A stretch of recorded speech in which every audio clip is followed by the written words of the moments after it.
I should have known the night would end in ruin the moment he walked through the door. The bistro was quiet that evening, typical for a Tuesday in late autumn. Rain drummed against the tall windows, blurring the city lights outside into streaks of gold and crimson.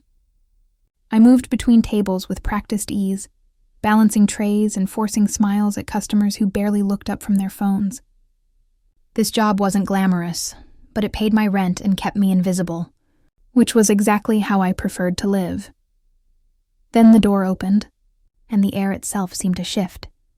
He entered like a storm given human form, tall, imposing, dressed in a charcoal suit that probably cost more than I made in 6 months. Dark hair swept back from a face that could have been carved from marble.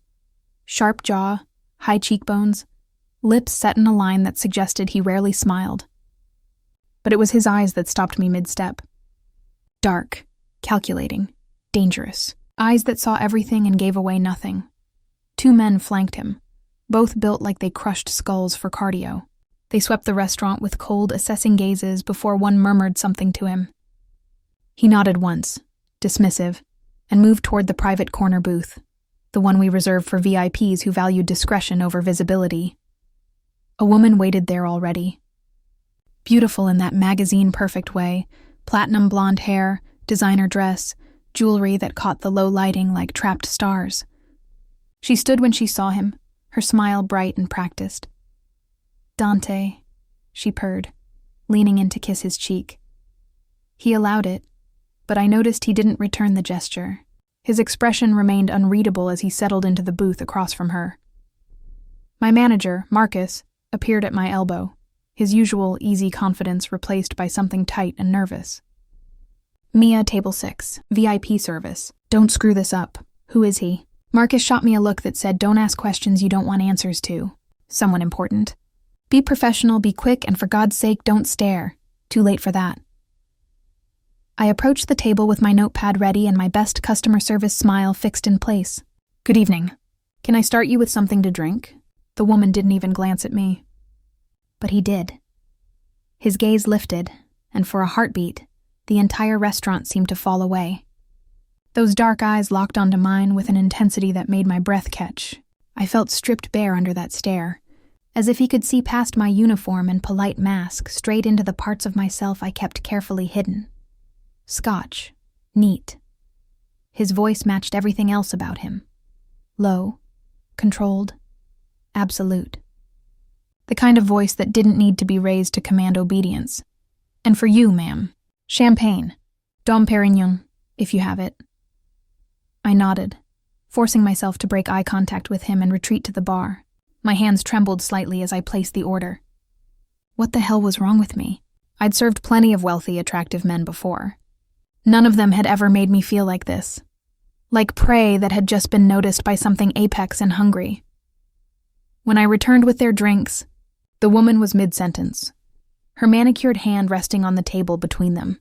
"And I think we should announce it next week. A charity gala would be perfect. Valentina." His tone cut through her words like a blade. Cold. Final. "We're done." She blinked, her smile faltering. "What?" "You heard me." I set down the scotch in front of him with careful precision, hyper-aware of the tension crackling across the table. The champagne went to the woman, Valentina, whose perfect composure was beginning to crack around the edges. "Dante, if this is about the other night, it's about your poor judgment." He lifted the glass, swirling the amber liquid once before taking a slow sip. His eyes never left hers. "Did you think I wouldn't find out?" The color drained from her face. "I can explain. Luca Moretti." He said the name like it tasted of poison. In my bed. In my home. Oh God, I should leave. I should absolutely walk away and pretend I heard nothing, but my feet stayed rooted to the spot, and some horrified, fascinated part of me couldn't stop watching this unfold. Valentina's hand flew to her throat. It was a mistake. The only mistake was mine. He set down the glass with deliberate care. "Thinking you were worth my time. You can't just... We're supposed to be... We're nothing." The words dropped like stones. Absolute.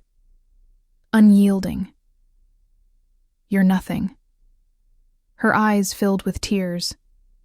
But I saw the calculation behind them, the desperation. She stood abruptly, leaning across the table toward him. "Dante, please. I love you. It didn't mean anything. Get out!" The command resonated through the quiet restaurant. Even the ambient jazz seemed to hold its breath. Valentina's composure shattered completely then. She grabbed her clutch with shaking hands, mascara already beginning to streak down her cheeks. "You'll regret this," she hissed. Ms. Ricci." One of his guards materialized at her elbow. Not touching, but close enough to make the threat clear. "Let me escort you out." She cast one last desperate, furious look at the man in the booth before allowing herself to be led away. The door chimed as she left, and the rain seemed to swallow her whole. I stood frozen, still holding my notepad like a shield. The booth felt cavernous now, dangerous, filled only with him and the weight of what I'd just witnessed. Dante lifted his gaze to mine once more. This time, something flickered in those dark eyes. Something that made my pulse spike and my instincts scream at me to run. "You're still here." Not a question. An observation. Your dinner order, sir. I'm not hungry." He tilted his head slightly, studying me with unnerving focus. "Not for food anyway." My mouth went dry. Sit down. I'm working. Sit down." Softer this time, but no less commanding. He gestured to the seat Valentina had vacated. Consider it a request from a valued customer. Everything in me screamed that sitting across from this man was a terrible idea. That whatever happened next would change everything. But I sat anyway, and Dante Salvatore smiled. A slow, dangerous curve of his lips that promised absolutely nothing good. "What's your name?" "Mia. Mia." He tasted the syllables like he was memorizing them. "You witnessed something unfortunate tonight. That could be problematic." Fear sparked cold in my chest. "I won't say anything. I know you won't." He leaned forward, close enough that I could smell his cologne. Expensive, dark, intoxicating. "Because you're going to help me with something instead." "Help you with what?" His smile widened, predatory and beautiful and terrifying. "You're my new date tonight." The word "no" died on my lips before it could form. Maybe it was the way he looked at me, like refusal. Wasn't an option he'd programmed into his reality. Maybe it was the two guards who'd materialized from the shadows, silent sentinels blocking any path to the door. Or maybe, God help me, it was the dangerous thrill that shot through my veins at the thought of saying yes to something so absolutely, catastrophically reckless. "I don't understand," I managed, hating how breathless I sounded. "You don't even know me." "I know enough." Dante's gaze traveled over me with clinical precision, assessing. "You're composed under pressure. You don't panic easily. And you have a face that won't raise questions when you're seen with me." "Seen with you where?" "The Aurelian. 20 minutes." He stood in one fluid motion, retrieving a black card from his wallet and placing it on the table. "That should cover the evening. Your manager will understand." I stared at the card, sleek, unmarked, except for a single silver crest embossed on its surface. It looked like the kind of thing that could buy silence, compliance, or a person's entire life if the price was right. "I have a shift." "Not anymore." He buttoned his suit jacket with practiced ease, already moving toward the door. One of his guards stepped forward, extending a phone toward me. "The car will wait outside. Don't keep me waiting, Mia. I don't like to be kept waiting." Then he was gone, leaving behind only the faint scent of his cologne and the thundering of my pulse in my ears. Marcus appeared the instant the door closed, his face pale and sheened with sweat. "What did he say to you?" I picked up the black card with trembling fingers. "He wants me to go somewhere with him." "Then you go." Marcus grabbed my apron, untying it himself when my hands wouldn't cooperate. "Jesus Christ, Mia, do you have any idea who that was?" "Should I?" "Dante Salvatore." He said the name like it should mean something. Like it should make me drop to my knees and beg for mercy. He owns half this city, the half that doesn't appear on any legal documents. Restaurants, clubs, construction companies, shipping operations. And that's just what people talk about in daylight. The temperature in the room seemed to drop 10 degrees. "You're saying he's—" "I'm saying you don't say no to him. Ever." Marcus thrust my coat at me. "Go, be whatever he needs you to be tonight. And for God's sake, keep your mouth shut about anything you see or hear." The car waiting outside wasn't just expensive. It was obscene. A black Mercedes with windows tinted so dark they looked like portals into nothing. The rear door opened as I approached, and I slid inside before my survival instincts could override my curiosity. Dante sat in the far corner, one arm stretched across the leather seat, looking completely at ease in a way that made him seem even more dangerous. A tablet glowed in his other hand, his attention fixed on whatever information scrolled across its surface. "You came." He didn't look up. "Smart girl." Did I have a choice? Everyone has choices, Mia. Some are just significantly worse than others. He finally lifted his gaze, and I felt pinned by it all over again. "The Aurelian is hosting a private auction tonight. Very exclusive, very expensive, very watched. And you need a date because the woman I was supposed to attend with just demonstrated catastrophically poor judgment. Because men in my position are expected to arrive with someone beautiful on their arm. And because certain people will be there tonight who need to believe I'm unaffected by recent complications. So I'm a prop. You're a solution." His eyes narrowed slightly. "Is that a problem?" Yes. Every instinct I possessed screamed that this was a problem. That getting into this car, agreeing to this insanity, was signing away something I'd never get back. But I thought about my rent, 3 weeks overdue. About the collection notices stacking up in my mailbox. About the scholarship money that had evaporated when my father's debts came to light, and I'd been forced to drop out of my master's program. I thought about being invisible, powerless, and poor in a city that ate people like me for breakfast. "No," I heard myself say. "No problem." Dante's smile was barely there, just a ghost of satisfaction. "Good. We'll need to establish some rules." "Rules?" "You stay close to me, always within arm's reach. You don't speak to anyone unless I give you permission. You don't ask questions about what you see or hear. And most importantly—" He leaned forward, closing the space between us until I could count the flecks of gold hidden in his dark irises. "You don't lie to me. About anything, ever." My breath caught. "Why would I lie to you? Everyone lies, Mia. It's human nature." His hand came up, fingers grazing my jaw with unexpected gentleness. The touch sent electricity racing down my spine. "But if you lie to me, I'll know, and the consequences will be severe." I should have pulled away, should have opened the car door and run back into my safe, small, invisible life. Instead, I held his gaze and whispered, "I understand." "Do you?" His thumb traced my lower lip, the gesture both tender and possessive. "Do you understand what you're walking into tonight?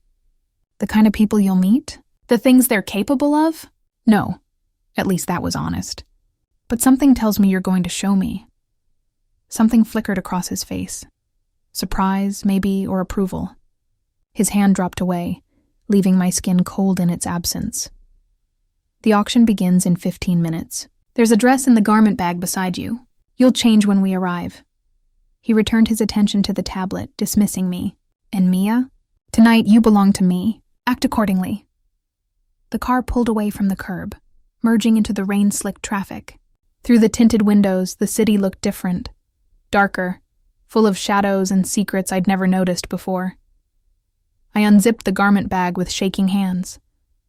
Inside was a dress the color of midnight, silk that felt like water against my fingers. Designer. Probably worth more than I made in 6 months. A dress for a woman who belonged in Dante Salvatore's world. I stared at it, then at the man beside me, this beautiful, dangerous stranger who'd pulled me out of my life and into his with nothing more than a command and a black card. "What am I really doing here?" I asked quietly. Dante didn't look up from his tablet, but his lips curved into something that wasn't quite a smile. "Surviving. Mia, just like the rest of us." The car turned onto a street I didn't recognize, heading toward a part of the city where people like me didn't exist. And I realized, with a thrill of terror and something far more dangerous, that I wanted to see what happened next. Even if it destroyed me. The Aurelian rose from the city like a cathedral built to worship money. Instead of God, I'd changed in a private room off the hotel's marble lobby, my hands fumbling with the dress's delicate zipper until a silent attendant appeared to help. The woman hadn't spoken a word, just fastened me into the midnight silk and disappeared like smoke. Now I stood beside Dante at the entrance to the ballroom, feeling like an imposter wearing someone else's skin. The dress fit perfectly. Of course it did. Men like Dante didn't make mistakes about details. "Remember the rules," he murmured, his hand settling on the small of my back. The touch burned through the thin fabric, possessive and grounding all at once. "Stay close. Stay quiet. Stay mine." Before I could respond, massive doors swung open, and we stepped into a world I'd only ever seen in movies. Crystal chandeliers dripped from vaulted ceilings, scattering light across hundreds of guests dressed in couture and diamonds. Waiters moved like ghosts between clusters of the wealthy and powerful, offering champagne and hors d'oeuvres I couldn't pronounce. Classical music drifted from somewhere unseen, elegant and cold, but it was the people who made my skin prickle with unease. These weren't the ordinary, rich, the tech moguls and trust fund babies, who wandered into the bistro looking for authentic experiences to Instagram. These were predators in evening wear. I saw it in the way they moved, the way they watched each other with calculating eyes that measured worth and weakness in the same glance. And they were all looking at Dante. Salvatore. A man approached us, silver-haired and sharp-eyed, with a smile that never reached his face. "I heard about your unfortunate evening. My condolences, Castellano." Dante's tone was pleasant ice. "News travels fast. Always does in our circles." The man's gaze slid to me, assessing and dismissive in the same breath. "And who is this lovely creature?" Dante's hand tightened almost imperceptibly against my back. "Mine. That's all you need to know." The temperature between them dropped several degrees. Castellano's smile sharpened. "Of course. Forgive my curiosity." He inclined his head in a mockery of respect before melting back into the crowd. "Who was that?" I whispered. "Someone who'd kill me if he thought he could survive the aftermath." Dante guided me deeper into the ballroom, his body a solid wall of protection at my side. "Welcome to my world, Mia. Everyone here smiles while plotting your destruction." A woman in crimson silk glided past, her perfume cloying and expensive. She touched Dante's arm with casual intimacy. "Dante, darling, so good to see you've already replaced poor Valentina." "That was quick, even for you." "Elena." He didn't break stride.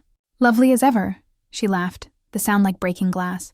"You're a terrible liar, but then, that's why we love you." Her eyes fixed on me. "What's your name, sweetheart?" I opened my mouth, but Dante answered first. "Irrelevant. Ooh, mysterious. How thrilling." Elena's smile turned predatory. "Just remember, darling, everything here has a price. Even pretty little nobodies." She disappeared into the crowd before I could process the insult. My cheeks burned, but Dante's hand never left my back, steady and grounding. "Don't let them get to you," he said quietly. "They smell weakness like sharks smell blood." "Is everyone here a complete monster?" "Yes." His answer was matter-of-fact. "But some of us are more honest about it than others." We reached a roped-off area, where plush velvet chairs faced a raised platform. An auction block, I realized with a chill. A man in an immaculate tuxedo stood at a podium, preparing notes with meticulous care. Dante guided me to a seat in the front row, positioning himself between me and the rest of the room like a living shield. Around us, other guests settled into their places, their conversations dropping to murmurs as the lights dimmed. "Ladies and gentlemen," the auctioneer began, his voice smooth as aged whiskey, "welcome to this evening's exclusive collection. Tonight's offerings are particularly exceptional." The first item appeared on a screen behind him. A painting, dark and beautiful and probably priceless.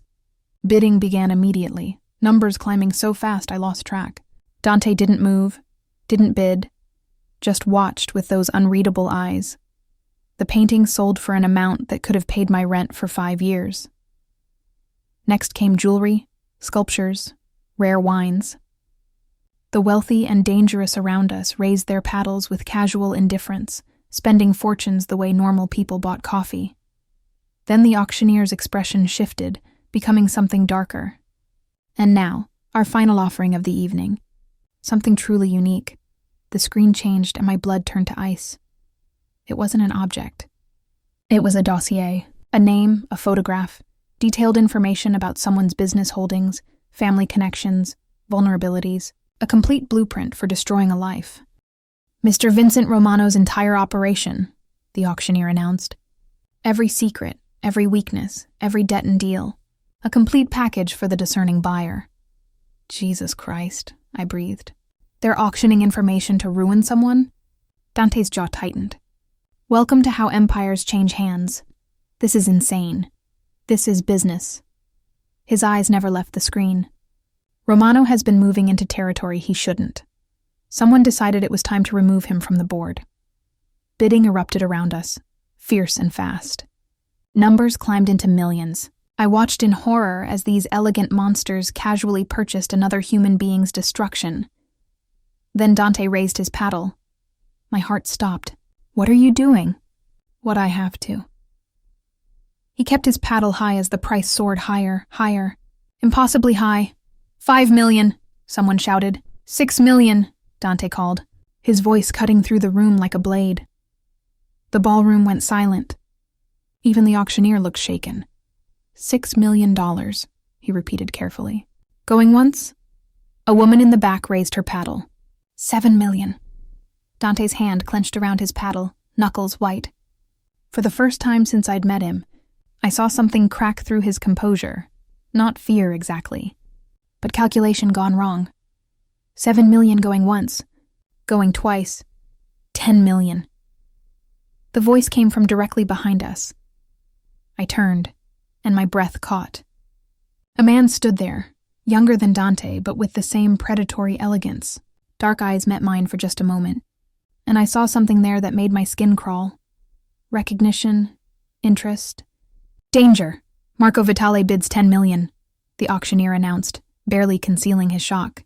Does anyone wish to counter? Dante's entire body had gone rigid, his hand dropped to his lap, paddle forgotten. Sold to Mr. Vitale for $10 million. The room erupted in polite applause, but I was still staring at the man behind us, Marco Vitale, who was now looking at Dante with a smile that promised violence. Dante. His voice was smooth, almost friendly. We need to talk, now. Dante stood slowly, pulling me up with him. Not here, then outside. Marco's smile widened. Bring your pretty distraction. I want to discuss why you thought you could bid on something that belongs to me. Every instinct screamed at me to run, but Dante's hand was iron around mine, and when he moved toward the ballroom's side exit, I moved with him, into the darkness, into whatever hell waited beyond those doors. And I realized, with absolute clarity, that I'd just crossed a line I could never uncross. The question was whether I'd survive what came next. The terrace was empty except for the three of us and the cold October wind. Dante positioned himself between Marco and me, a wall of controlled tension. The city sprawled below us, oblivious to whatever violence might unfold 30 stories above its streets. My heart hammered against my ribs so hard I thought it might shatter. You've got some nerve, Salvatore. Marco circled us slowly, hands in his pockets, utterly relaxed, bidding on Romano's file when you knew I wanted it. I didn't know. Dante's voice was ice over steel. If I had, I wouldn't have wasted my time. Liar. Marco's pleasant expression never wavered, which somehow made him more terrifying. You've had your people watching my movements for weeks. Don't insult my intelligence. Your intelligence isn't what concerns me. The air crackled with threat. I pressed myself against the railing, trying to become invisible while simultaneously fighting the urge to throw myself between them like some idiotic heroine in a movie. Neither option would end well. Marco's gaze flickered to me. Is this about Valentina? Heard she was keeping Moretti's bed warm. That must sting. Ancient history. Dante didn't move, but I felt the violence coiling in him like a spring wound too tight. What do you want, Marco? The same thing I've always wanted. Cooperation. He pulled out a cigarette, lit it with a silver lighter that caught the city lights. Your territory and mine. They overlap in some inconvenient places. Romano's information gives me leverage to expand, but I'm willing to share if you make it worth my while. I'm not interested in partnerships. No? Marco exhaled smoke into the wind, even when the alternative is war. The word hung between them, heavy with promise and threat. You don't want war with me, Dante said quietly. You'd lose. Maybe, maybe not. Marco's smile turned razor sharp. But you'd bleed, Dante. Your businesses, your people, your reputation. All of it would bleed. And for what? Pride? For principle. Principles don't keep you alive in our world. Pragmatism does. Marco's eyes slid to me again, lingering this time. Who's the girl? She's not your usual type. None of your concern. Everything in your life is my concern now. He took a step closer to me, and Dante moved instantly, blocking his path. Marco laughed, genuinely amused. Protective already? How sweet. What's your name, beautiful? My throat was dry as desert sand. Mia. Mia. He tasted it the way Dante had. But where Dante's repetition had felt like possession, Marco's felt like a threat. You picked a dangerous man to stand beside, Mia. Has he told you what he does? Who he is? Marco. Dante's voice dropped to something lethal. Walk away now. Or what? You'll start a war over a waitress? He laughed again, the sound sharp with understanding. Oh, this is delicious. The great Dante Salvatore, rattled by a girl he just met. She must be something special. Last warning. Marco held up his hands in mock surrender, backing toward the door. Fine. I'll leave your little mouse alone. For now. He paused at the threshold, expression sobering. But I want an answer by Friday, Dante. Partner with me on the Romano situation, or we become enemies. And trust me, you don't want me as an enemy. I already have you as an enemy. This just makes it official. Your funeral. Marco's gaze found mine one last time. Nice to meet you, Mia. I'm sure we'll see each other again soon. Then he was gone, leaving only cigarette smoke and the promise of violence in his wake. The silence stretched between Dante and me like a chasm. He stood frozen, staring at the door Marco had disappeared through, his jaw working like he was physically restraining himself from following. Dante, don't. The word cracked like a whip. Don't speak. Not yet. I watched him struggle for control, watched the mask slip enough to see the fury and calculation churning beneath, his hands clenched and unclenched at his sides. When he finally turned to face me, his eyes were black pits of rage barely contained. You shouldn't have said your name. He asked. I don't care what he asked. He crossed to me in 2 strides, his hands gripping my shoulders hard enough to hurt. Do you understand what you just did? You gave him a name, a way to find you, a vulnerability to exploit. I didn't know. Exactly. You didn't know. He released me abruptly, turning away to grip the railing with white-knuckled force. This is what I tried to prevent. This is why the rules exist. Fear and indignation warred in my chest. Then maybe you should have explained the rules better instead of dragging me into your insane world with 5 minutes' notice. He whirled on me, and for a moment I saw the monster everyone else feared. The man who built an empire on violence and terror. You think I wanted this? You think I planned for Marco Vitale to show up and... He cut himself off, breathing hard. Jesus Christ. Then let me go. My voice shook but held firm. Let me walk out of here and forget this entire night happened. It's too late for that. Why? Because he saw you with me. Because he knows your name. Because in my world, anyone associated with me becomes a target. And Marco doesn't make idle threats. Dante's expression twisted into something bitter. You're in this now, whether either of us likes it or not. The weight of his words settled over me like a suffocating blanket. For how long? I don't know. He dragged a hand through his hair, the gesture unexpectedly human, vulnerable. I need to think. Need to figure out how to protect you without what? His eyes met mine, and I saw something flicker there that made my breath catch, something that looked almost like fear. Without getting you killed. The terrace door burst open, and one of Dante's guards appeared, face grim. Boss, we have a problem. What kind of problem? The kind with guns and Romano's name attached to it. The guard's eyes darted to me, then back to Dante.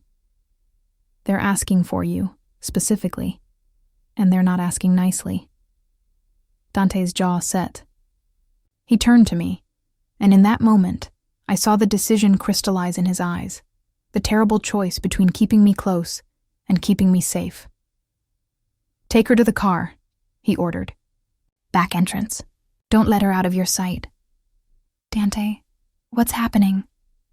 He cupped my face with unexpected gentness, his thumb brushing my cheekbone. "Do exactly what he tells you. Don't argue, don't run, don't try to be brave. Just survive the next hour. Can you do that for me?" I nodded, not trusting my voice. "Good girl." He pressed his lips to my forehead, brief, burning, achingly tender. Then he was gone, striding toward whatever violence waited inside, and I was left with a stranger's hand on my arm and the taste of danger on my lips, wondering if I'd just felt Dante Salvatore's first and last kiss. The guard, he'd said his name was Anton, kept his hand on my elbow as we descended, a narrow service stairwell. Our footsteps echoed against concrete walls, each sound amplified in the claustrophobic space. Above us, muffled shouts filtered through the floors, followed by something that might have been gunfire. I stumbled, and Anton caught me. "Keep moving. What's happening up there?" "Nothing you need to worry about." His voice was flat, professional. The voice of a man who'd seen worse and expected to see it again. "Boss said keep you safe. That's what I'm doing." We emerged into an underground parking garage, all shadows and exhaust fumes. The Mercedes waited in the corner, engine already running. Anton opened the back door, practically pushing me inside. "Stay here. Lock the doors. Don't open them for anyone but me or Mr. Salvatore." He pressed something cold and heavy into my hand. "A phone. He calls, you answer." "Understand?" I nodded, throat too tight for words. The door slammed shut. I heard the locks engage with a mechanical click. Then Anton was gone, melting back into the shadows toward the stairwell, one hand inside his jacket where I knew a gun must be waiting, and I was alone. The phone felt like a live grenade in my palm. I stared at it, this lifeline to a man I'd known for less than 2 hours, wondering what fresh hell would come through its screen. The seconds ticked by with agonizing slowness. 1 minute, 2, 5, then the phone rang, unknown number. My hands shook as I answered. "Hello?" Mia, not Dante's voice. Smoother, younger. "Marco, I'm impressed. You survived the first round." Ice flooded my veins. "How did you get this number?" "I make it my business to know things. Like how Dante's guard just put you in his car. Like how there are currently 6 of Romano's men in that hotel looking for blood. Like how you're sitting alone in a parking garage completely unprotected." I scanned the shadows frantically, searching for any sign of movement. "What do you want?" "To give you advice, believe it or not." He sounded almost sincere. "Get out of that car, Mia. Walk away while you still can. Dante Salvatore will destroy you. Not intentionally, maybe, but destruction is what he does. Everyone he touches ends up damaged or dead. If you're trying to scare me, I'm trying to save you." His tone hardened. "But if you insist on staying, at least understand what you're choosing. He's not the hero of this story. None of us are. We're all monsters here, sweetheart. The only difference is some of us admit it. And you're what? The honest monster?" He laughed, genuinely amused. "Something like that. Think about it, Mia. When this number calls again, and it will, you might wish you'd listened." The line went dead. I sat there, trembling, Marco's words echoing in my skull. Everyone he touches ends up damaged or dead. Was I really so desperate, so stupid, that I'd let myself be dragged into this nightmare for the promise of money and the thrill of danger? The answer, apparently, was yes. Because when the phone rang again, Dante's name flashing across the screen this time, I answered without hesitation. "Are you safe?" His voice was rough, breathless. Somewhere behind him, voices shouted in Italian. Anton put me in the car. "I'm fine." "Are you—" "Stay there. I'm coming." A pause, filled with sounds I didn't want to identify. "Mia, listen to me. Marco's going to try to contact you. Don't believe a word he says. Too late. He already called." Silence. Then quietly, "What did he say?" "That you destroy everyone you touch. That I should run while I can." I pressed my palm against the window, feeling the cold glass ground me. "Is he right?" "Yes." The single word landed like a blow. But you're not running, are you? I don't know. Should I be? Absolutely. He exhaled, the sound carrying a weight I couldn't name. But I'm a selfish bastard, so I'm asking you not to. Not yet. Something cracked open in my chest, something dangerous and inevitable. Why me, Dante? There are 1,000 women who'd kill to be in your world. Why drag a random waitress into this mess? Because you're not them. His voice dropped lower, intimate despite the chaos surrounding him. Because when Valentina's world fell apart, she cried and threatened and begged. But when Marco threatened you, you stood tall and gave me your name like it was a weapon. Because you're either incredibly brave or incredibly stupid, and right now I need someone who's both. That's not an answer. It's the only one I have. Gunfire erupted in the background, closer this time. Dante swore viciously. I have to go. Don't leave that car. Don't trust anyone. I'll be there in 10 minutes. Dante, wait. But he was already gone. I let my head fall back against the leather seat, closing my eyes against the surreal insanity of my night. This morning I'd woken up worried about rent and student loans. Now I was sitting in a luxury car, caught between warring criminals, waiting for a man who'd admitted he'd destroy me. The smart thing would be to run.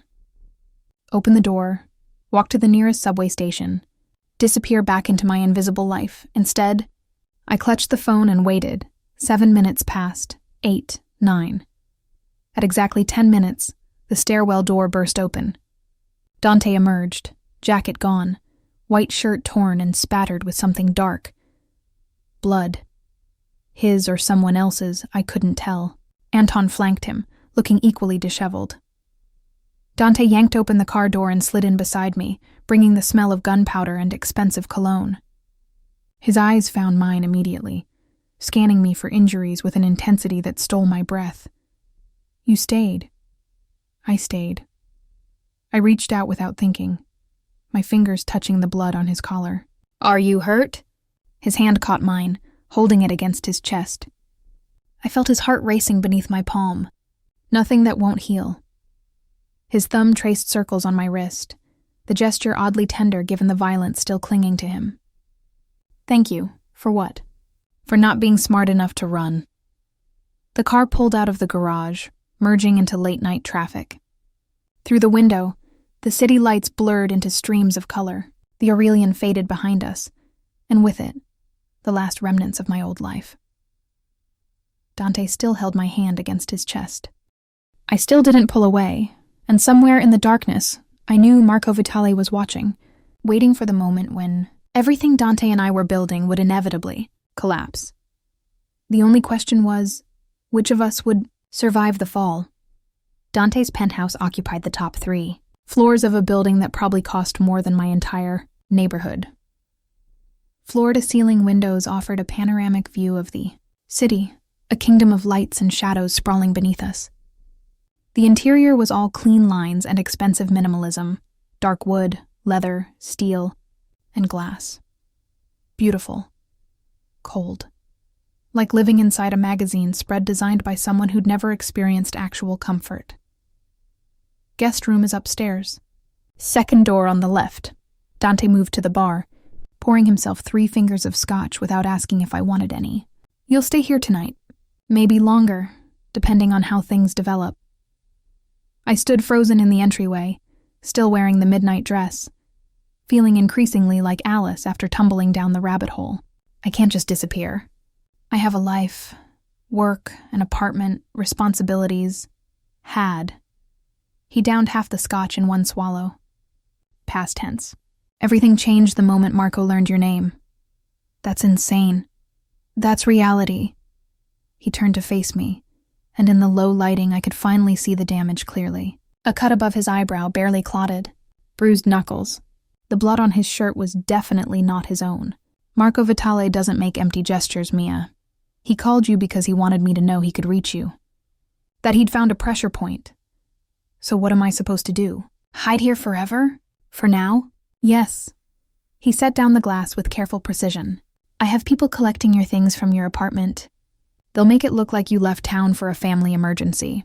Your manager has already been compensated for your absence. The casual way he'd dismantled my entire existence made my blood boil. You had no right. I had every right the moment I made you a target. His voice sharpened, cutting through my anger. You think I wanted this?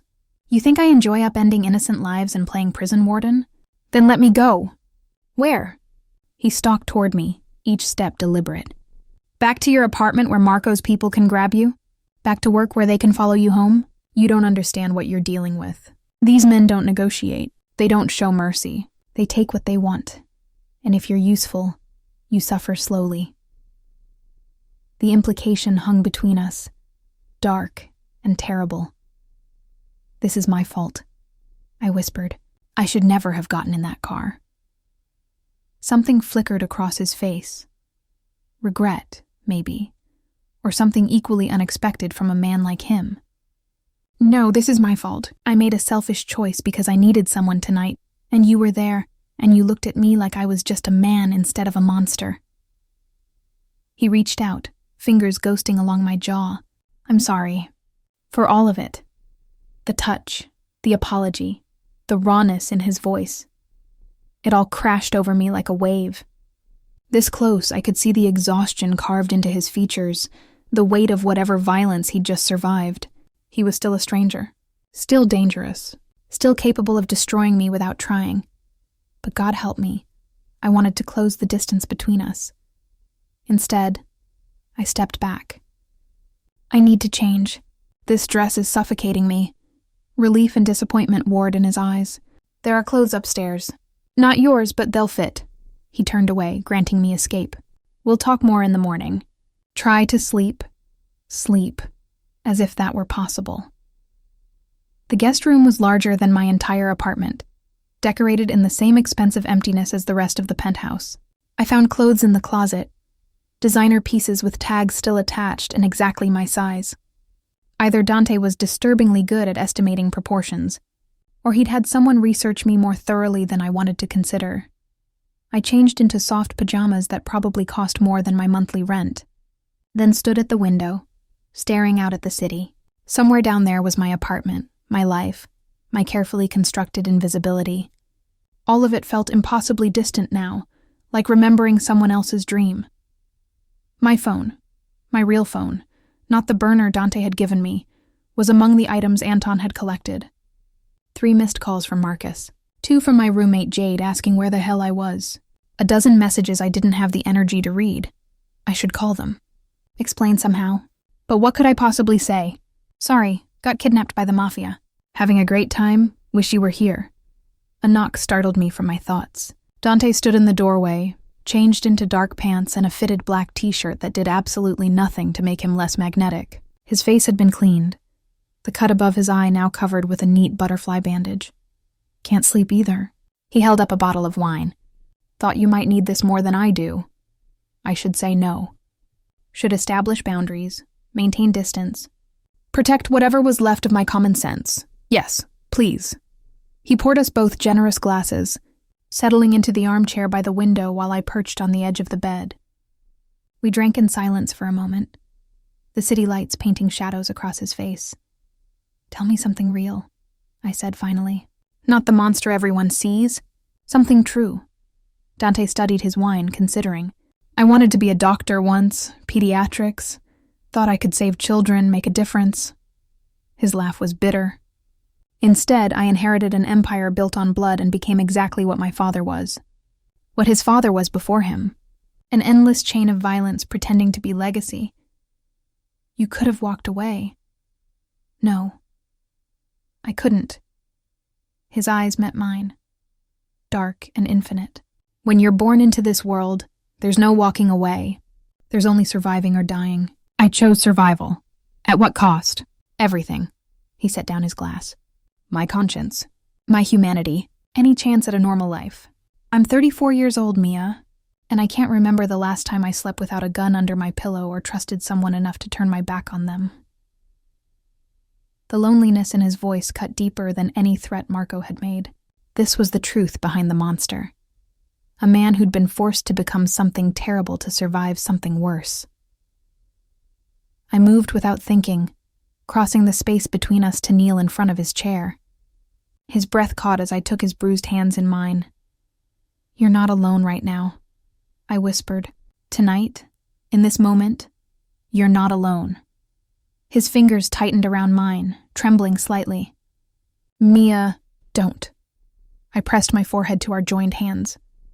Don't tell me all the reasons this is wrong. I already know. Just let me give you this one moment of not being alone. He pulled me up with gentle insistence, settling me in his lap. His arms wrapped around me, protective, desperate, achingly careful. I felt his face press into my hair, his breath warm against my neck. We stayed like that, two broken people seeking comfort in the darkness. And somewhere in the city below, I knew the monsters were circling, waiting to tear us apart. But for now, just for now, we held on to each other and pretended. We were safe. I woke to gunfire.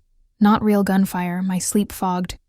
Brain realized after a heart-stopping moment, but the sharp crack of bullets hitting targets somewhere below. I sat up in the massive bed, disoriented by silk sheets and morning light streaming through unfamiliar windows. Dante's penthouse. Right. My new prison. The clock read 9:47 a.m. I'd slept longer than intended, exhaustion finally claiming me sometime after Dante had carried me to bed, his lips brushing my temple with devastating tenderness before he'd whispered goodnight and disappeared. I found clothes laid out on the chair, designer jeans, a cashmere sweater, everything in my exact size. The wrongness of it made my skin crawl. How much had he learned about me in a single night? How deeply had his people dug into my life while I slept? The shooting sounds continued as I made my way downstairs. I followed them to a door I hadn't noticed last night, descending another level into what could only be described as a private gun range. Dante stood at the far end, back to me, firing with mechanical precision at human-shaped targets. Each shot found its mark, chest, head, deadly accuracy born from years of practice. He wore the same black t-shirt from last night, muscles shifting beneath the fabric with each controlled movement. Anton stood nearby, watching with the detached interest of someone who'd seen this routine 1,000 times. Dante emptied the clip, set down the gun, and finally turned. His eyes found me immediately, something dark and hungry flashing across his face before his mask slammed back into place. You should be resting. Hard to rest through a war zone. I descended the last few steps, hyper-aware of how domestic this felt. Me in borrowed clothes, him in his private shooting range. Like some twisted version of a morning routine. Do you do this every morning? Most mornings. He ejected the empty magazine, reloading with practiced ease. Keeps the skills sharp, keeps the mind clear. Or maybe it keeps you from thinking about all the people you've actually shot. The words came out harsher than intended. Dante's jaw tightened, but he didn't look away. Maybe. He raised the gun again, but didn't fire. You're angry. That's fair. I'm terrified, I corrected. There's a difference. Boss? Anton's phone buzzed. He glanced at the screen, expression darkening. It's Castellano. Says it's urgent, Dante swore under his breath. Put him through. Anton activated the speaker. A voice filled the range. Smooth, cultured, absolutely venomous. Salvatore, we need to discuss your new pet project. I'm not discussing anything with you, Castellano. Then you'll discuss it with Marco Vitale when he shows up at your door with 50 men and a grudge. Is that what you want? A war over some waitress? My blood turned cold. Dante's knuckles whitened around the gun. Careful, he said softly. Deadly. You're talking about something that doesn't concern you. Everything concerns me when it threatens the stability of our arrangement. Castellano's tone sharpened. You're making enemies over a girl you met yesterday, Dante. That's not strategic. That's emotional. And emotional men make fatal mistakes. Is there a point to this call? The point is I'm offering you a way out. Give her to Marco. Let him have his fun. Eliminate the complication. And we all move forward. Clean. Simple. Smart. The casual way he discussed my life, as if I were property to be traded, made rage surge through my veins. But before I could speak, Dante's voice cut through the air like a blade through bone. No. Silence. Then Castellano laughed, genuinely surprised. You're refusing? Over her? I'm refusing because you don't give me orders. Because Marco Vitale doesn't dictate my choices. And because the girl stays with me. End of discussion. Then you've chosen war. If that's what it takes.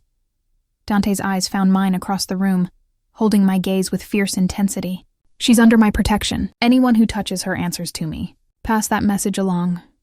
You're signing your death warrant. Dante ended the call. The silence that followed felt suffocating. Anton shifted uncomfortably, clearly wanting to speak but knowing better. I stood frozen, trying to process what I'd just heard. He'd just declared war. For me. That was stupid, I finally managed. Incredibly, monumentally stupid. Probably. Dante set down the gun with careful precision. Anton, leave us. The guard disappeared without a word, and suddenly the vast space felt impossibly intimate. You can't start a war over me, I said, hating how my voice shook. I'm nobody. I'm nothing in your world. Stop. He crossed to me in 3 strides, hands framing my face with unexpected gentleness. Don't say that. Don't ever say that. It's true. It's not. His thumbs brushed my cheekbones, anchoring me. You want to know why I won't give you to Marco? Why I'd burn every bridge and fight every enemy to keep you safe? Yes. Because yesterday at that bistro, you looked at me like I was human. Not a monster, not a king, not a threat. Just a man. His voice dropped to something raw and vulnerable. Do you know how long it's been since someone looked at me that way? Since someone saw past the blood and the power to the person underneath? My breath caught. Dante, I know it's selfish. I know I'm damning you by keeping you close. But I can't. He pressed his forehead to mine, breathing hard. I can't let you go, not yet. Maybe not ever. The confession hung between us, devastating in its honesty. I should push him away. Should demand he end this madness and let me return to my invisible life. Instead, I rose on my toes and kissed him. It wasn't gentle. Wasn't tentative. It was desperation and fear and something deeper that neither of us could name. His arms locked around me, pulling me against him like he could fuse us together through sheer force of will. I tasted coffee and danger on his lips, felt the tremor in his hands as they slid into my hair. When we finally broke apart, both breathing hard, his eyes had gone dark with desire and something that looked terrifyingly like devotion. Mia. His phone rang. Not the usual ringtone, something harsh and urgent. Dante's entire body went rigid. That's the emergency line. He pulled the phone from his pocket, and I watched his face drain of color as he read the message. No, what? What is it?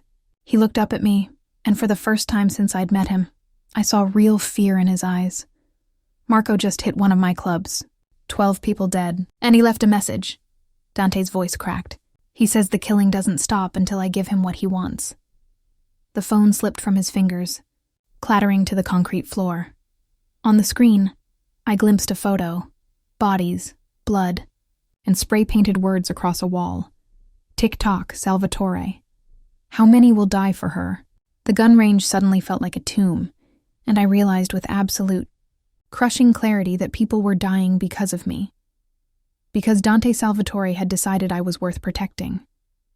The question was, how long before I decided I wasn't? The war room was exactly what it sounded like. A space designed for violence and strategy in equal measure. Maps covered one wall, marked with colored pins and lines that meant nothing to me but apparently outlined territories, operations, vulnerabilities. Screens displayed security feeds from dozens of locations across the city. Men in dark suits filled the room, all of them radiating the same cold competence as Anton. And at the center of it all stood Dante, transformed from the vulnerable man who'd kissed me minutes ago into something carved from ice and fury. Marco hit the eclipse at 3 a.m. 12 dead, 3 security, 6 staff, 3 patrons. Anton pulled up footage on the main screen. Clean execution, professional. He wanted to send a message, not start a firefight. I watched the bodies being carried out on stretchers, bile rising in my throat. 12 people, 12 lives ended because a monster wanted to prove a point. Because of me. What about the other properties? Dante's voice was glacial, locked down, triple security on all locations. But boss, Anton hesitated. We can't maintain this level of defense indefinitely. Marco knows that. He's playing a waiting game. Then we don't wait. Dante's jaw set. We hit him first. Hard enough that he thinks twice about escalating. That's what he wants. You making moves, getting sloppy, creating openings. An older man stepped forward, gray-haired and sharp-eyed. We need to negotiate. Find out what it'll take to end this before the body count climbs. We know what it'll take, Carmine. Dante's eyes flickered to me for just a moment. And that's not an option. 12 people, Dante. How many more before you admit this is suicide? The room went deadly silent. Every man present knew they were witnessing something unprecedented. Dante Salvatore being questioned, being challenged, because of a woman who had no business being in this world. As many as it takes. Dante's voice dropped to something lethal. Marco made his choice when he threatened what's mine. Now he lives with the consequences. She's not worth... The gun was in Dante's hand before anyone could blink, pressed against Carmine's forehead with enough force to leave a mark. Finish that sentence, Dante whispered. Please. Time crystallized. No one moved. No one breathed. Then I heard myself speak, my voice cutting through the tension like glass through silk. He's right. Every eye turned to me. I stepped forward, legs shaking, but somehow still holding me up. I'm not worth this. Not worth 12 lives. Not worth starting a war. I looked at Dante, willing him to understand. Let me go. Give Marco what he wants. End this before more people die. The gun lowered slowly. Dante stared at me like I'd just driven a knife between his ribs. No. Dante, I said no. He holstered the weapon, but the violence still radiated from him in waves. Everyone out, now! The room cleared in seconds. Only Anton hesitated at the door, meeting Dante's eyes with something that looked like concern, before he too disappeared. Then we were alone. You think I can just hand you over? Dante's voice was raw, stripped of its usual control. You think that's an option? It's the only option that doesn't end with more corpses. You don't understand what Marco does to people. He crossed to me, hands gripping my shoulders. What he'd do to you. He wouldn't just kill you, Mia. He'd break you first. Slowly. Thoroughly. Until there was nothing left but screaming and regret. I refused to flinch. Then that's my choice to make. Like hell it is. You don't own me, Dante. Don't I? His grip tightened. I pulled you into this world. I made you a target. I kissed you, knowing it would tie you to me in ways that can't be undone. So yes, Mia, I own this. I own your safety, your survival, my what? I shoved against his chest, fury and terror combusting into something wild. My life, my body, my soul. You don't get to make that call! Then what do you want from me? The question came out broken, desperate. You want me to let you walk into hell? You want me to watch Marco destroy you and do nothing? I want you to stop acting like I'm some possession to be protected. Tears burned my eyes, hot and furious. I'm a person, Dante. I get to choose. Even if that choice is stupid, even if it's wrong, it's mine. Something cracked in his expression. The mask shattering completely to reveal the man. Underneath, lost, terrified, utterly human. I can't lose. You. His voice dropped to barely a whisper. I know I have no right to say that. I know we've known each other less than 24 hours, and this is insane and wrong, and... He pressed his palms against his eyes. But I can't. I can't let him take you. My anger dissolved like sugar in water, leaving only aching empathy. Why? Why does it matter so much? Because everyone I've ever cared about ends up dead or destroyed. His hands dropped, and I saw tears tracking down his face. The first genuine vulnerability I'd witnessed from this man made of iron and ice. My mother, my sister, every person I've tried to protect or love or trust. They all end the same way, in coffins or corrupted beyond recognition. Dante. But you... He cupped my face with trembling hands. You looked at me like I was worth saving. Like maybe, underneath all the blood and darkness, there was still something human worth caring about. And I know it's selfish. I know it's going to destroy us both. But I need that. I need you to keep looking at me that way. The confession tore through my defenses like paper. I saw him then. Not the monster, not the king, but the boy who'd been forced to become both. The man who'd traded his humanity for survival and was now desperately trying to remember what it felt like to be whole. I should walk away. should demand he end this before the body count climbed higher. Instead, I wrapped my arms around him and held on. "Then we figure this out," I whispered against his chest. "Together. But no more decisions without me. No more treating me like something fragile that needs to be locked away." His arms locked around me, crushing me against him. "I can't promise you'll be safe. I don't want safe. I want honest." I pulled back enough to meet his eyes. "Can you give me that?" "Yes." He kissed my forehead, my cheeks, my lips, desperate, reverent touches that felt like prayers. "I can give you that." The moment shattered as the door burst open. Anton stood there, face grim and urgent.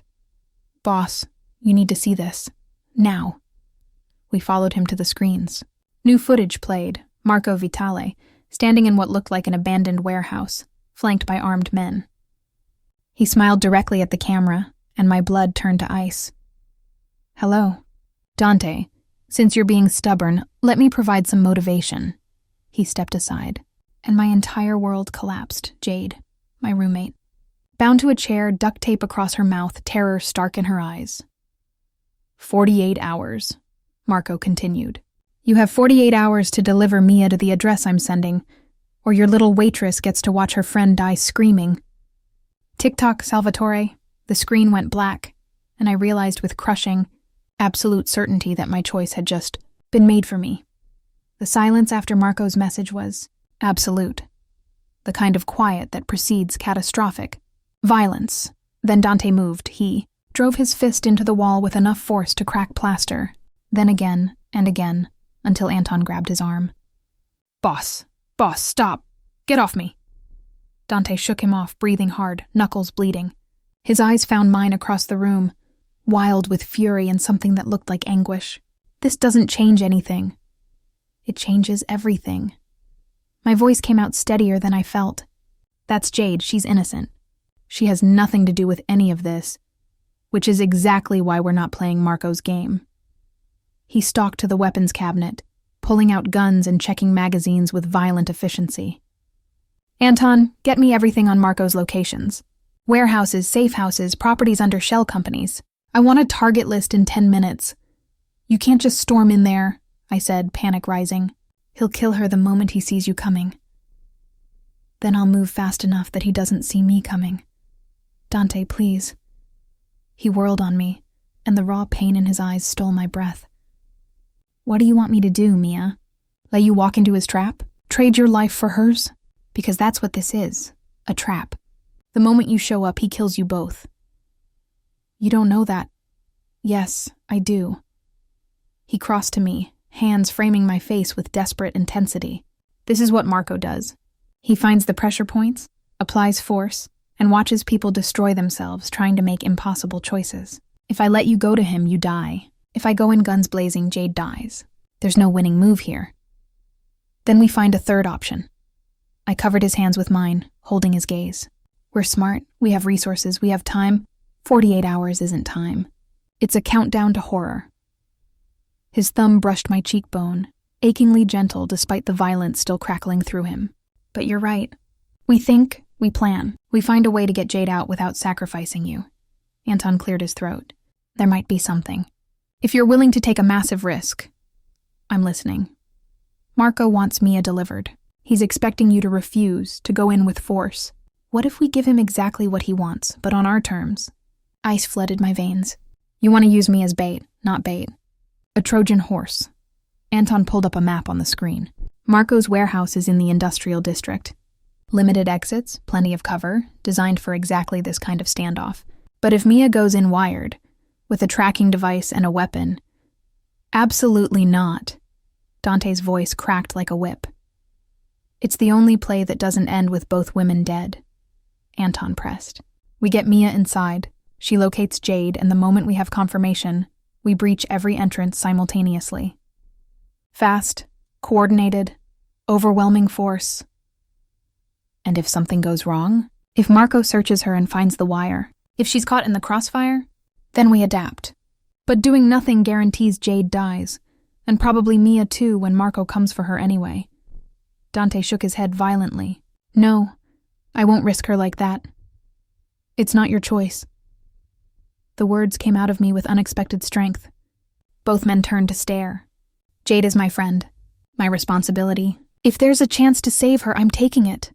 Mia, no, Dante. You promised me honesty. You promised no more decisions without me. I stepped closer, holding his tortured gaze. This is my choice. Let me make it. You're asking me to send you into hell. I'm asking you to trust me. I took his bleeding hands in mine, feeling them tremble, and to be there when I need you. Can you do that?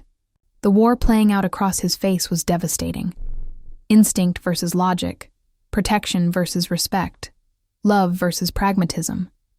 Because that's what this was, I realized with sudden clarity. Somewhere in the chaos and violence, this dangerous man had fallen for me. And God help me, I'd fallen for him too. If anything happens to you, his voice broke. If I lose you because I agreed to this, then you'll survive it. The way you've survived everything else. I pressed my palm against his chest, feeling his heart racing. But I won't let fear make me helpless. Not anymore. He pulled me against him, burying his face in my hair. You're either the bravest person I've ever met or the most foolish. Why can't I be both? Despite everything, he laughed, broken and raw, but real. God, I'm so completely fucked when it comes to you. Good. I pulled back enough to meet his eyes. Now tell me the plan. The next 6 hours were a blur of preparation and tactical discussion. Anton briefed me on the wire, a nearly invisible device that would broadcast everything I heard and said. The tracking chip went under the skin of my shoulder, a tiny pinprick of pain that made the whole thing viscerally real. They gave me a knife, small enough to hide but sharp enough to kill, and made me practice drawing it until the motion became muscle memory. Dante watched it all with barely contained violence simmering beneath his surface calm. Every time our eyes met, I saw the same desperate question. Is this really happening? Am I really letting you do this? As midnight approached, he pulled me aside into his private office.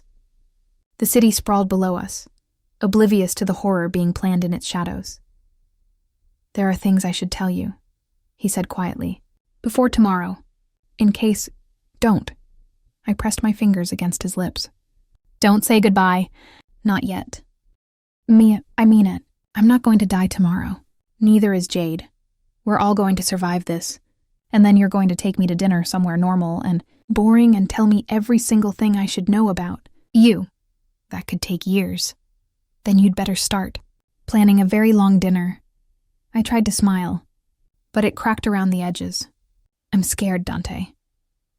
I know. He pulled me into his arms, and I felt the tremor running through him. So am I. We stood there, holding each other as the city lights blurred through my tears. Tomorrow, I would walk into a monster's lair and gamble my life on a plan that could fall apart in 1,000 different ways. But tonight, I had this moment, this man, this impossible, dangerous thing growing between us. Dante's lips found mine, desperate and tender, hungry and reverent all at once. I kissed him back with everything I had, pouring all my fear and hope and reckless need into the connection between us.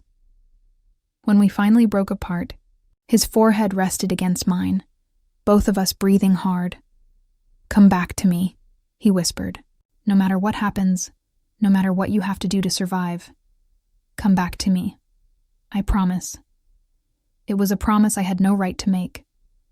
But in that moment, with his arms around me and his heart thundering against mine, I meant it with every fiber of my being. Tomorrow I would walk into hell. Tonight, I would memorize what heaven felt like, just in case I never felt it again. The warehouse loomed against the gray morning sky like a monument to violence. I sat in the back of an unmarked van 2 blocks away, wearing clothes that felt like a costume.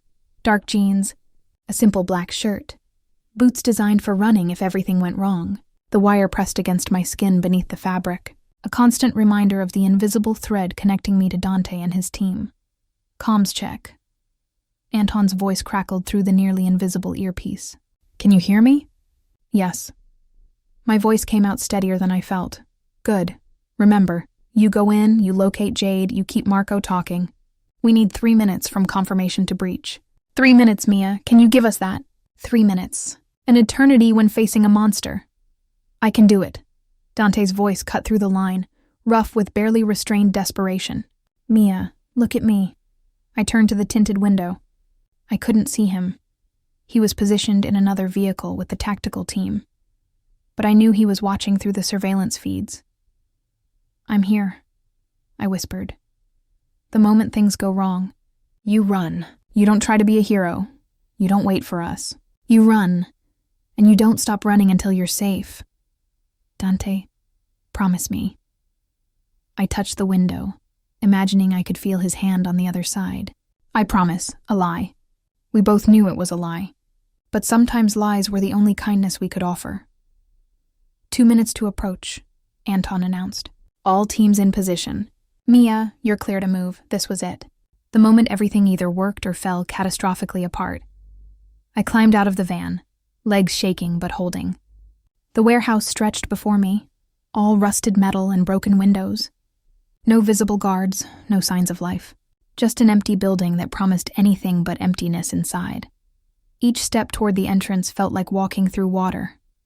My heart hammered so hard I thought Marco would hear it before he saw me. The knife pressed against my ankle, a secret comfort. The tracking chip in my shoulder pulsed with phantom sensation. The door was unlocked. Of course it was. Marco wanted me to walk in. The interior was exactly what I'd expected. Concrete floors, exposed beams, shadows that could hide 100 men.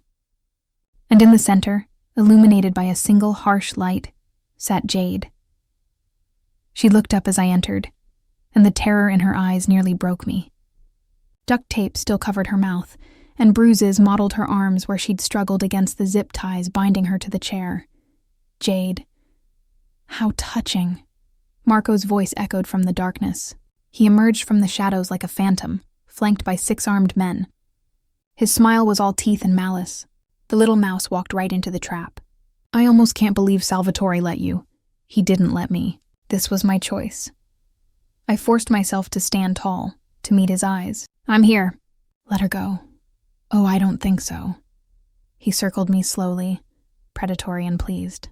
See, this isn't really about your friend. It was never about your friend.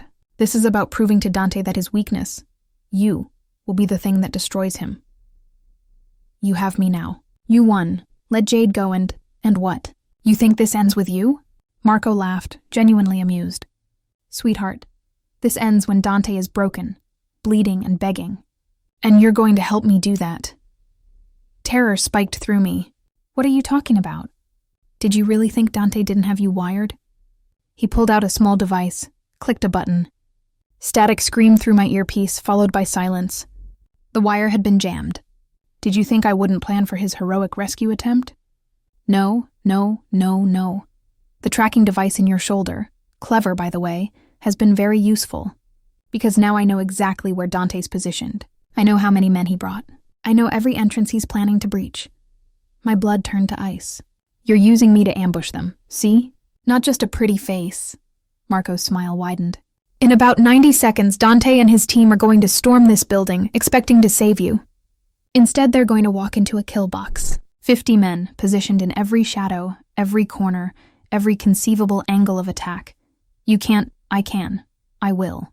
And you're going to watch. He grabbed my arm, dragging me toward Jade. You're going to watch the man you stupidly fell for die, knowing it was your fault, that you led him here, that your weakness became his. The world tilted. Everything we'd planned, every precaution we'd taken. Marco had anticipated all of it. Dante was walking into a massacre, and I'd delivered him there. Please. The word ripped from my throat. Please, I'll do anything. Kill me instead. Torture me, whatever you want. Just let them go. But that wouldn't hurt enough. Marco's eyes glittered with malicious pleasure. Pain isn't about the body, Mia. It's about the soul. And nothing destroys the soul quite like watching everyone you love die while you're helpless to stop it. Footsteps echoed outside. Multiple teams moving into position. Dante's people walking straight into hell. I had seconds. Maybe less. The knife at my ankle. 1 minute, Marco announced to his men. Wait for my signal. I want Salvatore alive long enough to see what happens to his precious mouse. He was focused on the entrances, anticipating the breach. His men were shadows with guns, waiting to turn this warehouse into a tomb. Nobody was watching me. I dropped to my knees as if in despair, my hand sliding to my ankle. The blade came free with whispered ease, small and deadly in my palm. Jade's eyes widened, understanding flickering through her terror. I had one chance, one move, one desperate gamble. The knife was at Marco's throat before he could blink. Call them off. My voice didn't shake, didn't waver. Something had crystallized inside me. Something hard and sharp and absolutely willing to kill. Call off your men, or I open your throat right here. He froze. Every gun in the building swung toward me. You don't have the spine, Marco hissed. Try me. I pressed harder, feeling skin break beneath the blade. Blood welled, hot and red. I've got nothing left to lose, Marco. Nothing except the people I love. And I will absolutely kill you to protect them. For the first time since I'd met him, Marco Vitale looked uncertain. Call. Them. Off. His jaw clenched. Then slowly he raised his hand. Stand down, all of them, every position. All positions, stand down. The order echoed through hidden comms. Around us, shadows shifted as men lowered their weapons. The main doors exploded inward. Dante stormed through with his team, guns raised, taking in the scene in a heartbeat. Me with a knife to Marco's throat. Jade bound and terrified, 50 armed men surrounding. Us in an impossible standoff. His eyes met mine across the warehouse, and I saw something there that made my heart shatter and soar. Simultaneously, pride, terror, love. Let him go. Mia. Dante's voice was deadly calm. Let him go and step away. He was going to kill you. All of you. I know, baby. I know. He moved closer, gun never wavering from Marco's men. But you saved us. Now let me finish this. My hand trembled. The knife drew another line of blood. Then Marco moved. Fast. Impossibly fast. His elbow drove into my ribs, knocking the air from my lungs. The knife clattered away as I stumbled back, and the world erupted into gunfire. Gunfire became the only language spoken. I hit the ground hard, instinct overriding thought as bullets tore through the air where I'd been standing. Bodies moved in violent choreography. Dante's men converging, Marco's soldiers returning fire, the warehouse transforming into a war zone in seconds. Mia, Dante's voice cut through the chaos. I couldn't see him. Couldn't see anything except concrete and muzzle flashes and the chair where Jade screamed against her gag. I crawled toward her, glass and debris cutting my palms, ears ringing from the percussion of weapons discharging in enclosed space. A body fell beside me. One of Marco's men, eyes vacant, blood pooling. I kept crawling. Anton, west entrance. Dante's command was sharp, controlled even in chaos. Carmine suppressed the catwalk. Someone grabbed my ankle. I kicked blindly, connecting with flesh. The grip released. 3 more feet to Jade. 2. 1. My fingers found the zip ties, pulling at plastic that wouldn't break. Hold still, I gasped, searching the floor for anything sharp. The knife. Where was the knife? There, 2 feet away, smeared with Marco's blood. I lunged for it as a shadow loomed above me, rolled, came up with the blade and drove it upward without thinking, without hesitating, without mercy. The man's eyes widened in shock. He stumbled back, hand pressed to the wound in his side, and collapsed. I'd just stabbed someone, possibly killed them. No time to process, no time to feel. I sawed through Jade's restraints with shaking hands, ripping the tape from her mouth. Can you run? I shouted over the gunfire. She nodded, tears streaming down her face. Then run. East door now. Mia, behind you! I turned. Marco stood there, gun raised, blood streaming from the cut on his throat. His smile was feral, broken, absolutely insane. You should have killed me when you had the chance. Time crystallized. I saw his finger tightening on the trigger. Saw Jade's horror. Saw my death written in the barrel of that gun. Then Dante was there. He hit Marco like a freight train, both of them crashing into a concrete pillar. The gun skittered across the floor. They grappled with savage intensity. All control abandoned, pure violence unleashed. Go! I shoved Jade toward the exit where Anton appeared, grabbing her and pulling her to safety. But I couldn't move. Couldn't look away from Dante, and Marco locked in combat that could only end one way. They were evenly matched in brutality, but not in motivation. Marco fought for dominance, for power, for winning. Dante fought for something else entirely, something that burned in his eyes every time they flickered toward me. He was fighting for love. Marco's fist connected with Dante's jaw. Dante retaliated with a blow that shattered Marco's nose. Blood painted both men as they traded violence like currency, grunting and snarling and utterly committed to destroying each other. Then Marco's hand found the gun. "Dante!" My scream cut through everything. He spun, saw the weapon rising, and made a choice. Instead of diving for cover, he charged forward. Grabbed Marco's wrist, slammed it against the concrete once, twice, until bones cracked and the gun fell. Then Dante's hands closed around Marco's throat. "You threatened her." His voice was barely human. "You made her afraid. You made her bleed." Marco clawed at his hands, choking, desperate. "And now you're going to die knowing you lost. That she won. That love, something you'll never understand, beat you. I should look away. Should feel horror at watching one man kill another with his bare hands. Instead, I felt only cold satisfaction as the light faded from Marco Vitale's eyes. The warehouse fell silent. Smoke hung in the air like ghosts. Bodies littered the floor. Most of them Marco's men, some of them Dante's. The violence was over, leaving only its aftermath. Dante released Marco's corpse, letting it crumple to the concrete. He stood slowly, swaying slightly, covered in blood and bruises. His eyes found mine across the destruction. We moved simultaneously, met in the middle, collided with desperate force. His arms locked around me, crushing me against him like he could merge us into one being through sheer will. I held on just as tightly, feeling his heart thundering against mine, feeling him shake with adrenaline and relief and something deeper. "You're alive." His voice broke against my hair. "Jesus Christ, you're alive." "So are you." I pulled back enough to see his face. Beautiful, even battered. Especially battered. "It's over. Marco's dead. It's over. Is it?" His thumb traced my cheekbone, came away bloody. My blood or his, impossible to tell. Can it ever really be over for people like us? The question hung between us, heavy with truth. This world, his world, didn't offer happily ever after. It offered survival and stolen moments and love that burned bright, because it might not survive tomorrow. But maybe that was enough. "I don't know," I whispered honestly. "I don't know what happens next. I don't know if we're safe, or if this is just the eye of a larger storm, or if choosing you means choosing this violence forever. Then why are you still here?" "Because..." I cupped his face in my bloodied hands. "Because when you look at me, I feel seen. When you touch me, I feel alive. When you fight for me, I remember what it means to matter to someone." His forehead pressed against mine. "I love you. I know it's insane. I know we've barely known each other. But I love you, Mia. Desperately. Completely. Catastrophically. I love you too." The words felt like jumping off a cliff. Terrifying. Exhilarating. Inevitable. God help me. I love you too. He kissed me then.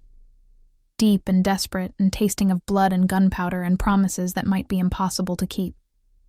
I kissed him back with everything I had, pouring all my fear and hope and reckless devotion into the connection between us. When we finally broke apart, sirens wailed in the distance, police, authorities, the world intruding on our violent sanctuary. "We need to go," Anton said quietly, suddenly beside us. "Cleanup crew is on the way, but we need to be gone before official channels arrive." Dante nodded, but didn't release me. "Jade? Safe. Traumatized, but safe. Already on her way to a private clinic." "Good." He turned to me, something vulnerable flickering beneath the blood and violence. "Come home with me. Not a command this time. A question. A choice. I could walk away. Return to my invisible life. My safe anonymity. My world without monsters and gunfire, and men who loved with the intensity of dying stars. But that life felt impossibly distant now. Like a dream I'd woken from and could never return to. Yes. I laced my fingers through his. "Take me home." 3 months later, I stood in Dante's penthouse. Our penthouse now. watching the city lights blur into streams of gold and crimson. The same view that had terrified me that first night now felt like home. Jade had recovered, physically at least. She'd taken the money Dante offered and disappeared to California, promising to call, but understanding why distance was safer. My old life had dissolved like smoke. No more bistro, no more invisibility, no more pretending I was ordinary, because I wasn't. Not anymore. I was Mia Salvatore now. The woman who'd held a knife to a monster's throat, who'd chosen love over safety, who'd learned that sometimes the only way to survive darkness was to stop running from it. Arms wrapped around me from behind. Dante's warmth, his scent, his presence, familiar now, necessary, home. Regrets? He murmured against my neck. I turned in his arms, meeting those dark eyes that had first terrified me and now anchored me. Every day. His expression flickered with pain. But not about you. I rose on my toes, brushing my lips against his. Never about you. He smiled then, real, unguarded, beautiful. Good, because you're stuck with me now. Is that a threat or a promise? Both, I laughed, and he captured the sound with a kiss that still made my heart race. Still made me feel like I was falling and flying simultaneously. Outside, the city sprawled beneath us, full of violence and beauty, danger and love, darkness and light in equal measure. We'd survived. We'd chosen each other, and whatever came next, enemies, violence, the inevitable consequences of loving a man built from danger, we'd face it together. In his shadow, I'd found my strength. In my light, he'd found his redemption. And in each other, we'd found something neither of us had expected, home.